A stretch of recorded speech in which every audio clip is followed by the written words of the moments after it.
Welcome back, everybody. Today we're diving into a book that I've heard a lot about over the years, but I have to admit I've never actually read it myself. Robert Greene's 48 Laws of Power. It's a fascinating read, to say the Oh, I least. bet. It's got a reputation, right? I mean, it's like kind of a cult classic almost, isn't it? It is, and I think it's one of those books that people either love or hate. I can see that. So before we get into the nitty-gritty, can you give us a quick overview? Like, what exactly is the 48 Laws of Power all about? So basically, it's a modern take on Machiavellian strategy. It's about navigating the game of power, understanding how to gain it, how to wield it, and most importantly, how to avoid being manipulated by it. Okay, so Machiavelli meets the 21st century. Sounds a little bit intense. It can be. But what's so compelling about Greene's work is that he lays bare the often unspoken rules that shape our interactions, whether we're aware of them or not. So even if we don't aspire to be, like master manipulators, understanding these laws can be helpful just in terms of navigating, everyday life. Absolutely, because these power dynamics are at play in almost every aspect of our lives, whether we're at the office, in a relationship, or even just trying to get ahead in line at the coffee shop. It's like a secret code to understanding human behavior. Yeah, you could say that. All right, I'm ready to crack the code. So Greene lays out 48 laws, obviously, but we're not going to cover all of them today. Of course not. We're just going to dive into a handful of the most intriguing ones, I guess. And trust me, even if you don't aspire to like rule the world, these insights can be incredibly useful. For sure. All right, let's jump in. Law number 1, never outshine the master. Okay, on the surface, this one seems pretty self-explanatory, I guess. But I'm guessing there's more to it than meets the eye. Oh, absolutely. It's not just about, avoiding being a show-off. Greene uses a rather extreme example to illustrate this law. He talks about Cesare Borgia, an Italian prince who actually executed one of his subjects, Astor Manfredi, for, get this, being too talented and charming. Okay, that escalated quickly. Don't get executed. Noted. Right. So, okay, in a less life or death scenario, what's the deeper lesson here? Okay, so imagine you're in a team meeting at work and you come up with this brilliant idea. Yeah. You're excited, right? You want to present it in a way that makes you look good. Of course, yeah. We all want that little pat on the back. Right. But according to this law, sometimes the smarter move is to subtly highlight your boss's role in the idea, even if their contribution was, minor. So kind of make them feel like they're part of the win, even if they weren't really. Exactly. By making them feel like they're part of the success, you avoid triggering their insecurities and, potentially creating a future rival. Interesting. So it's not about being a pushover. It's about, being strategic about how you present your successes. Precisely. Okay, that's a good takeaway. Makes you wonder how often we, unintentionally step on toes in our quest for recognition, It happens all the time. We're so focused on proving our worth that we forget about the importance of sort of managing the egos around us. All right, so that's law 1, never outshine the master. It's a reminder to sometimes play it cool, right? It is. Okay, let's shift gears a little bit and talk about a law that seems almost counterintuitive, law 2. Use enemies to your advantage. How can we possibly, benefit from our enemies? So this one is all about recognizing the hidden opportunities within conflict. Greene argues that enemies can actually be more predictable and honest than friends. Really? Yeah, think about it. They force us to sharpen our skills and strategies to be more alert. He uses the example of Mao Zedong, who strategically used the Japanese invasion of China to train his army for the eventual fight against the nationalists. Okay, so it's about seeing your rivals not as obstacles, but as potential assets. Exactly. I can see how this applies in a business context, like studying your competitors' moves to anticipate market trends. But how might this play out in a more personal setting? Think about it this way. Is there someone in your life, maybe a colleague or just a friend of a friend, who seems to, constantly challenge you? I can think of a few. Right. And maybe their critiques, even if they're not always delivered in the most, pleasant way, maybe they actually push you to improve your work or your skills. Okay, yeah, I can actually see that. It's about reframing how we view our adversaries. All right, on to law 3. Conceal your intentions. This one feels relevant in so many aspects of life, like from negotiating a raise to dating. It's a classic. It's all about keeping people guessing, maintaining a sense of mystery, Right, like a poker face. Exactly. Greene tells this fascinating story about Otto von Bismarck, who publicly championed pacifism as a way to gain political power. This ultimately allowed him to strengthen the Prussian military and wage war when the time was right. So it's almost like a magician's act. Misdirection is key. Exactly. Sometimes supporting what you don't actually believe in can be the most effective way to get what you want. It's about playing the long game, being strategic. It's a little unsettling, though, isn't it? Makes you wonder how often people are, like, presenting a carefully crafted persona rather than their true selves. It happens more than we realize, I think. Think about those times when someone who seemed completely sincere turned out to have ulterior motives. Oh, yeah. That's a bad feeling. It is. Okay, so Law 3 is a reminder to be discerning about who we trust and maybe to have a little bit of a poker face ourselves. Yeah, it's all about being strategic. All right, moving on. Law 6, court attention at all cost. Okay, this one seems particularly relevant in our current, social media obsessed culture. It's all about standing out from the crowd, right? It is. It's about making yourself impossible to ignore. Greene goes way back to the 16th century and shares the story of a painter named Jan Gossert. To get the attention of Emperor Charles V, this guy showed up in this outlandish paper costume. Okay, that's a bold move. It was, and it worked. So it's like the original version of personal branding. Exactly. Creating a unique image to attract attention and influence. And that translates to the modern world in so many ways. Right. Like whether it's building a following on social media or creating a distinctive personal style, the principle's the same. Yeah. You got to stand out. You do. Which makes me wonder, what's your signature? What makes you stand out? It's a good question. It's something we should all be thinking about. What are those qualities or skills that make us uniquely us? Okay, let's dive into a law that just screams. Like cunning, maybe a little bit of mischief. Law 21. Play a sucker to catch a sucker. All right, tell me more about this one. I'm intrigued. This was all about disarming your target by making them feel smarter than you. Greene uses the example of this con man, Joseph Weil, who tricked a businessman named Sam Giesel by pretending to be a naive rube. Oh, so it's about using people's vanity against them. Exactly. Making them feel like they're in control when really they're being played. We all love to feel intelligent and capable, right? Of course. And that desire can make us vulnerable to those who are willing to play the role of the sucker. Have you ever fallen for this? I think we probably all have at some point. You meet someone who seems, I don't know, a little bit clueless, and you let your guard down, and then bam, they surprise you with their savvy. Ouch. Yeah. And you realize you've been outmaneuvered. All right, well, duly noted. I'll be on the lookout for that one. Okay, let's wrap up this first section with a law that feels especially useful in negotiations and maybe even just everyday decision making. Law 31, control the options. Okay, I'm sensing this one's about subtle influence. It's about framing choices in a way that sort of subtly steers people towards your desired outcome. Think of it like a magician forcing a card. The audience thinks they have a free choice, but the magician is subtly in control the whole time. Okay. Right. So it's not about being manipulative or forceful. It's about being strategic about how you present choices. Exactly. For example, imagine you're trying to decide where to go for dinner with a group of friends. Instead of asking, where do you want to go? Which opens up a million possibilities. You could say, hey, you guys feel like Italian or Mexican tonight. You've narrowed the choices, making it easier for people to decide while subtly nudging them towards the cuisines you prefer. Oh, that's good. Yeah. I do that all the time. I never realized I was subtly wielding power, though. We all do it, I think. The key is to start recognizing these patterns and using them consciously, ethically. Okay, that's a great point. Yeah. That's a great place to pause for now. Yeah. We've covered 6 of Greene's laws. And already I'm starting to see the world in a whole new light.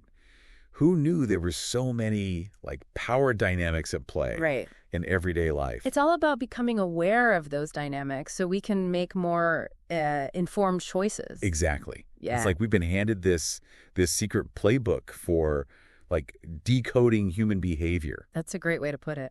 So speaking of decoding, let's talk about Law 11. Learn to keep people dependent on you.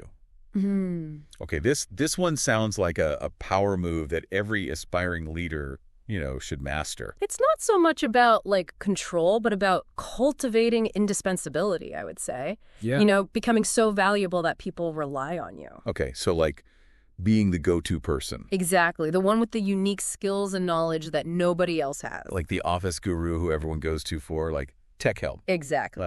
Greene uses this analogy of a ruler and their trusted advisor. Right. The advisor, by possessing this irreplaceable knowledge, becomes essential to the ruler's decision-making. Right. And this dynamic, this gives the advisor immense freedom and influence. That makes a lot of sense. Yeah. It's not about, like, holding information hostage. It's about genuinely becoming a linchpin. Yes. In your field or community. It prompts us to consider our own, skill set. What do we have that makes us, invaluable? What do people depend on us for? That's a great question to reflect on. Okay, I'm curious about Law 12.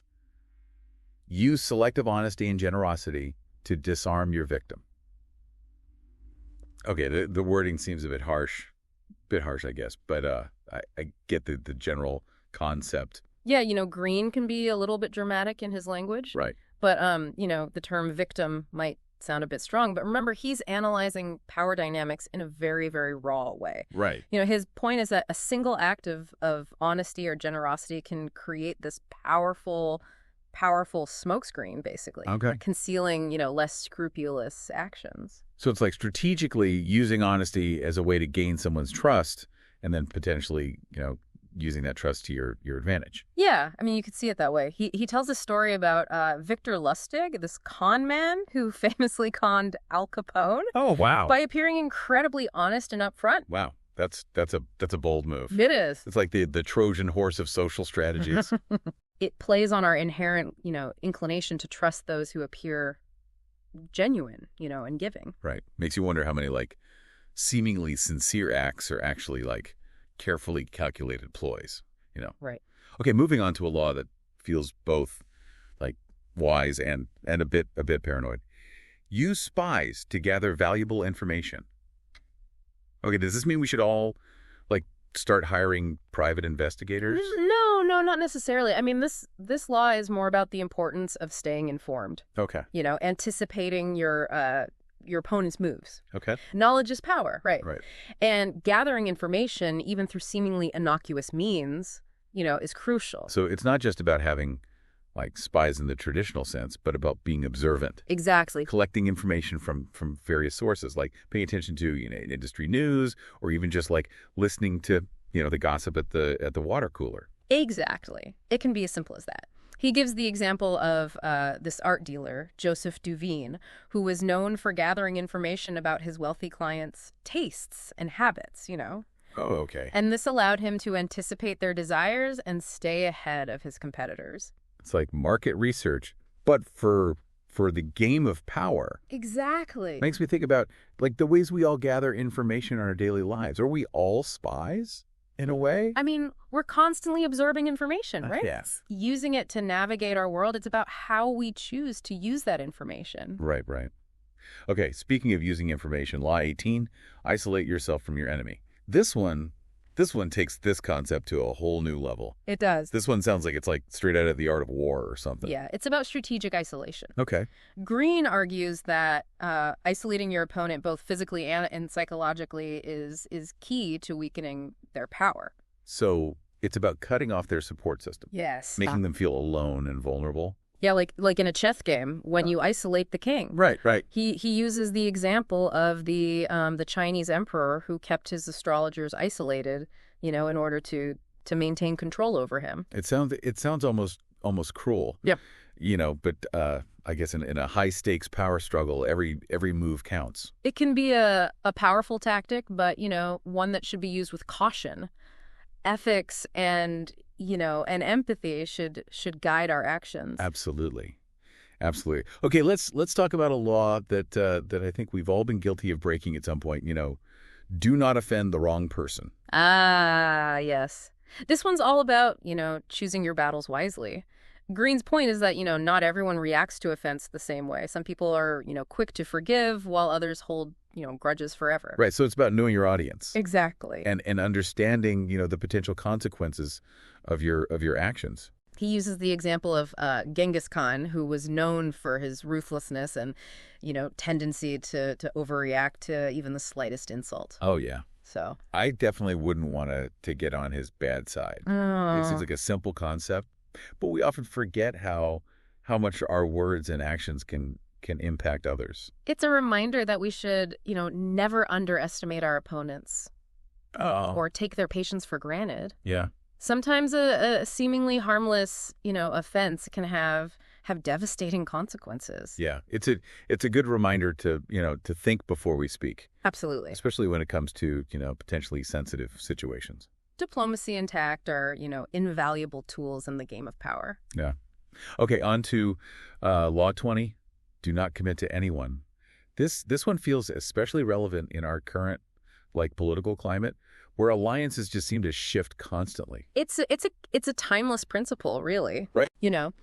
Greene argues that true power comes from maintaining your independence, and avoiding entanglement in other people's dramas. So it's about staying neutral, Yes. playing the field, Yeah, yeah. kind of like a free agent in sports. You could see it that way. He uses the example of Queen Elizabeth I, who, expertly navigated the treacherous waters of the English court by refusing to commit to, any particular suitor or faction. Right. Yeah. She was a master at playing the game. She was. By keeping her options open, she maintained her autonomy and kept everyone guessing. Exactly. It raises an interesting question, I think, for all of us.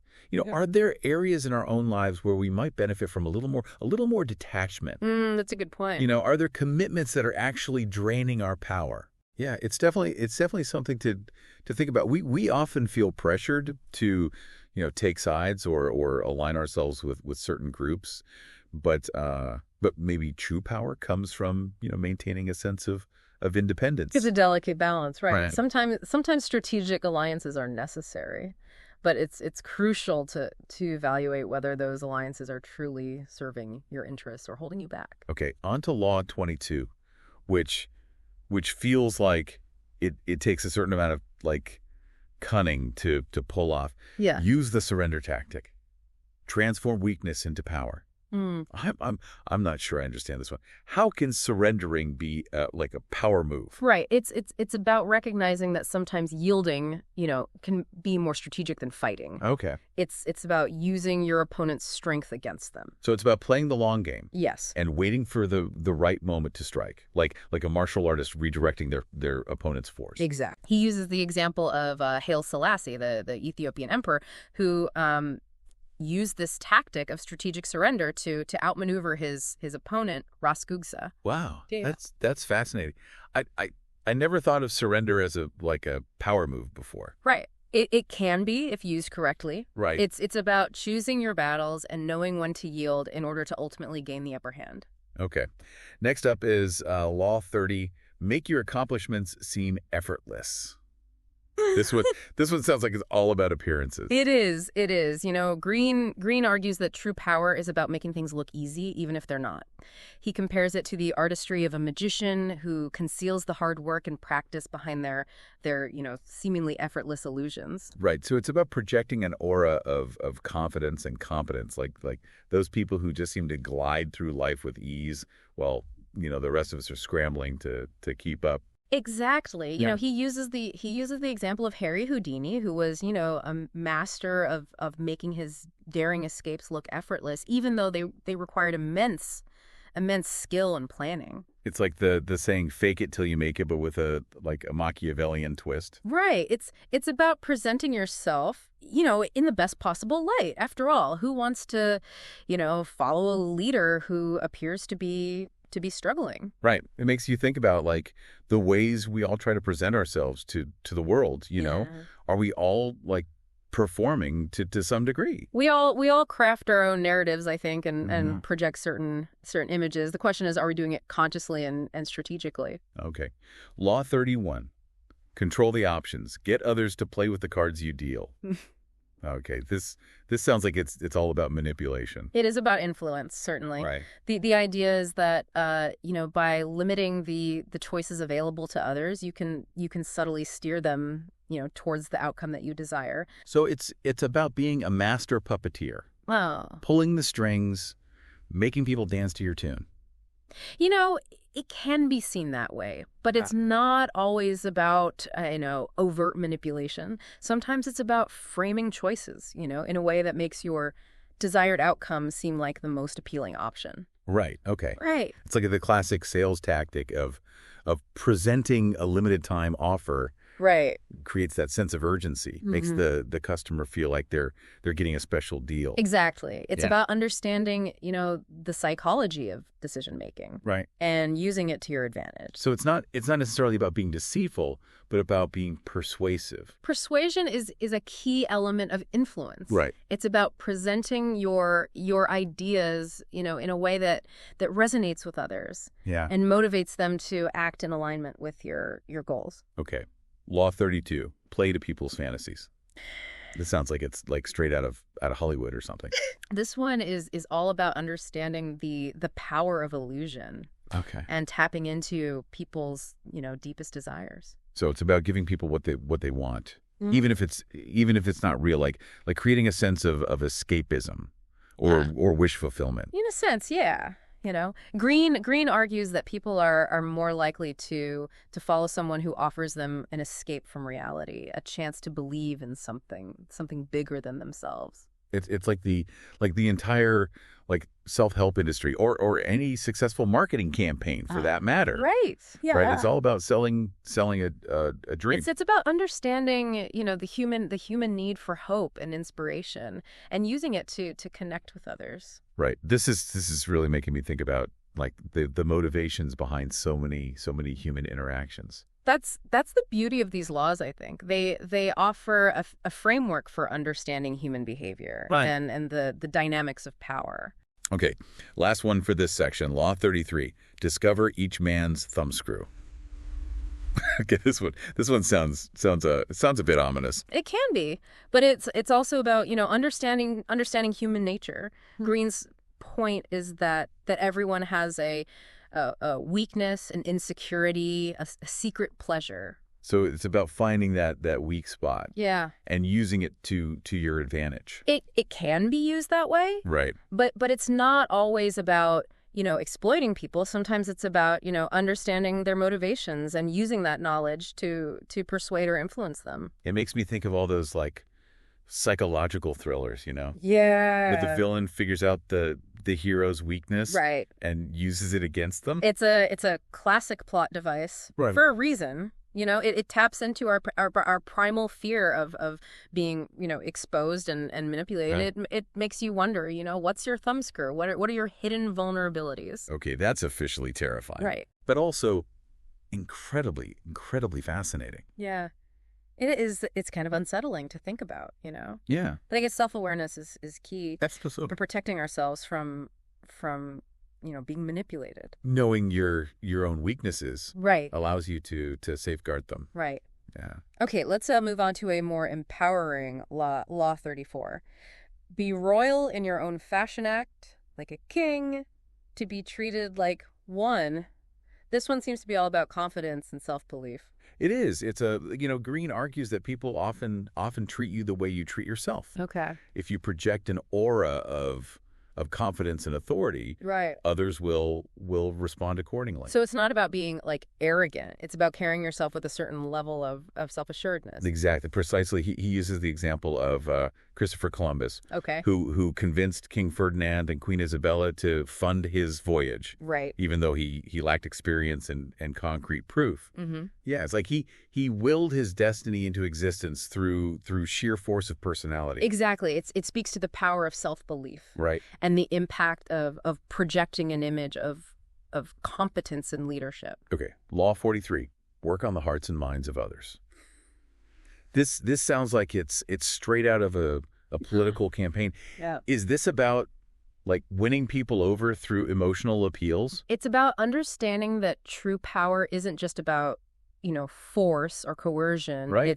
It's about persuasion and influence. Right. It's about connecting with people on an emotional level. Yeah. And inspiring them to buy into your vision. So it's not just about what you say. No. It's about how you say it. Exactly. Greene uses the example of the ancient Athenians Sure. who used ostracism to exile those who threatened their social harmony. Right. They understood that maintaining power required required shaping public opinion and appealing to shared values. Yeah, it's fascinating how these like ancient strategies still resonate today. It is, human nature is remarkably consistent. Right. Across time, we're all susceptible to emotional appeals Right. and the power of persuasion. Okay, Law 44, disarm and infuriate with the mirror effect.